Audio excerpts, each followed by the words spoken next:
China has been straight up bullying its countries, sharing both land and sea borders with it.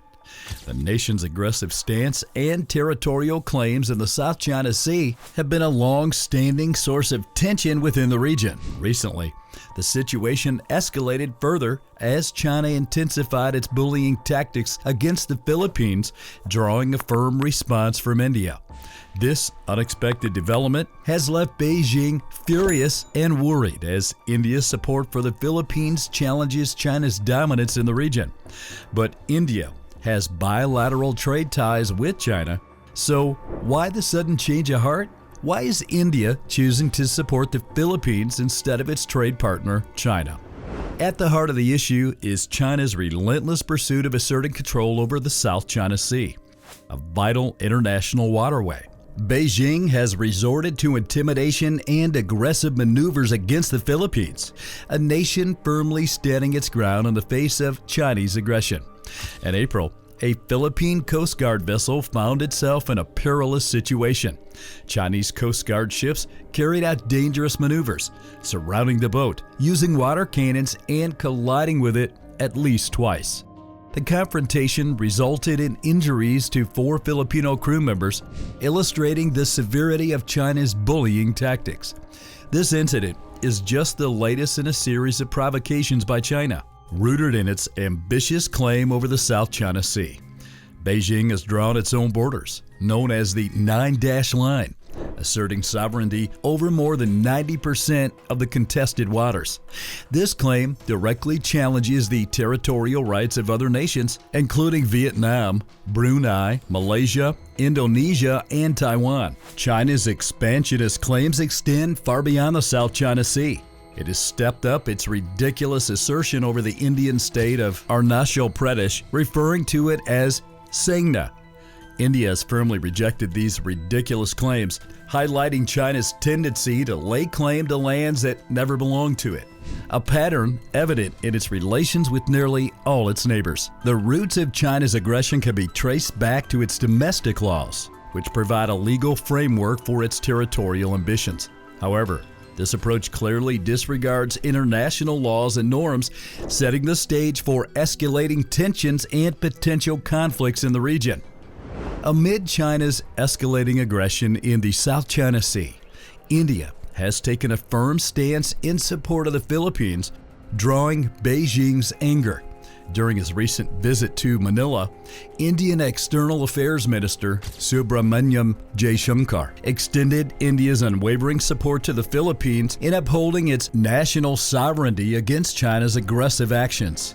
In a joint press conference with Philippine Foreign Secretary Enrique Manalo, Jaishankar unequivocally reiterated India's backing for the Philippines. He stressed that every country has the right to uphold and enforce its national sovereignty, a principle that India and the Philippines share.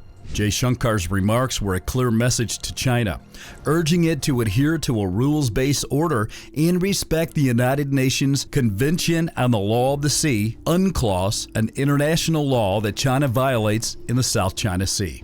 Under the UNCLOS, countries have basic rules laid out about maritime controls in layers. The first layer is the territorial waters. This is an area up to 12 nautical miles from the baseline of the coast, and it is where a country has absolute sovereignty and jurisdiction. This is as far as the country's national airspace also goes. Then there's the contiguous zone, which extends seaward up to 24 nautical miles from the baseline. The nation no longer has airspace rights, but custom and immigration laws apply here, so the country can control freedom of navigation. And it also exclusively holds the rights over the sea's surface and floor. Then there is the exclusive economic zone, 200 nautical miles from the baseline. The country has no right to prohibit movement, but it has the right to all the resources here. So be it fish stock or an oil find, it all belongs to the coastal state. In the case of South China Sea, Vietnam and the Philippines, Brunei, Malaysia, Indonesia, and Taiwan are some of the major claimants, but they are locked in a continuous dispute with China.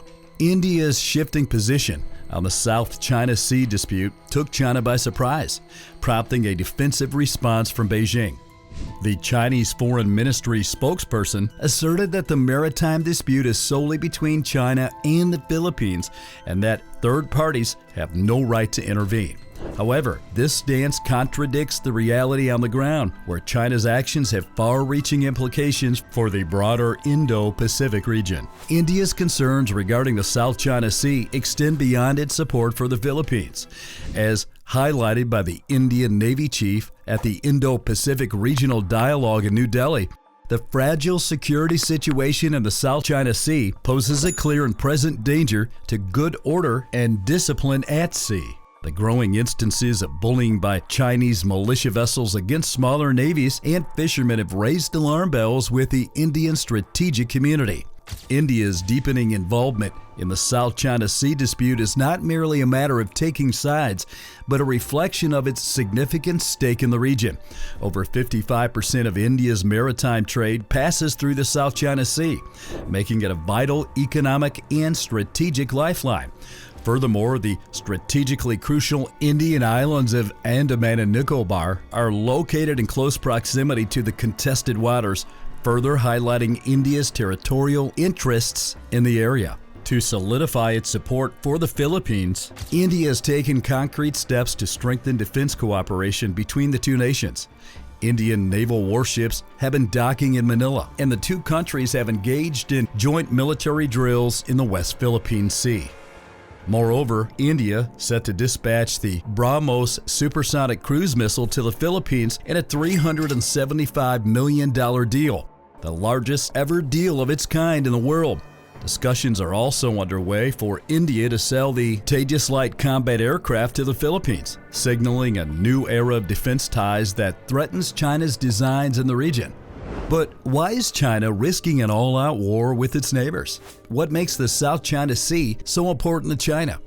The South China Sea is a strategic and resource-rich waterway, making it a highly coveted prize for nations with interests in the region. Its importance can be attributed to three critical factors that have fueled the ongoing territorial disputes and power struggles. First and foremost, the South China Sea is believed to hold vast reserves of oil and natural gas. According to some estimates, the region may contain as much as 190 trillion cubic feet of natural gas and 11 billion barrels of oil in proven and probable reserves alone. These immense energy resources have profound implications for the economic and energy security of nations in the region and beyond. Secondly, the South China Sea is a vital fishing ground, often referred to as a heaven on earth for fishermen. Its rich marine ecosystem supports the livelihoods of millions of people across Southeast Asia, providing a crucial source of food and income. The depletion or restriction of access to these fishing grounds could have severe consequences for the economies and food security of coastal nations.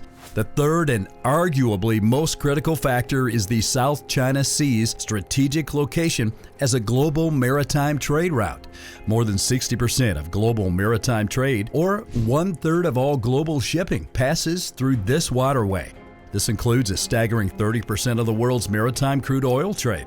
The South China Sea serves as a crucial link between the Indian and Pacific Oceans, connecting the economies of Asia, Europe, and the Americas. Whoever controls the South China Sea effectively holds the key to global trade, giving them immense economic and strategic leverage. This reality has driven China's relentless pursuit of dominance in the region, as securing control over these vital sea lanes would significantly bolster its global influence and economic might. Beijing's determination to assert sovereignty over the South China Sea is further amplified by its ambitions regarding Taiwan. To successfully mount an invasion of Taiwan, China would need unimpeded access to the South China Sea, compelling cooperation from countries like the Philippines and Vietnam. This would involve preventing foreign navies, particularly the United States, from intervening in the region. However, the Philippines has taken a defiant stance, aligning itself with the United States through a mutual defense agreement. This agreement stipulates that any attack on the Philippines would be defended against by the U.S. As a result, the Philippines have granted the U.S. Navy access to 9 of its bases across the country, including 3 on the main island of Luzon. Notably, the northernmost base is just 500 kilometers from Kaohsiung, Taiwan's third largest city, potentially providing a strategic advantage in the event of a conflict over Taiwan. China's aggressive actions and disregard for international rules have pushed the Philippines closer to the U.S. and India, complicating Beijing's ambitions in the region. As the stakes continue to rise, the South China Sea has emerged as a critical flashpoint in the broader geopolitical struggle for influence and dominance in the Indo-Pacific. If you enjoyed this video, make sure you hit that like button and subscribe to this channel for more amazing videos.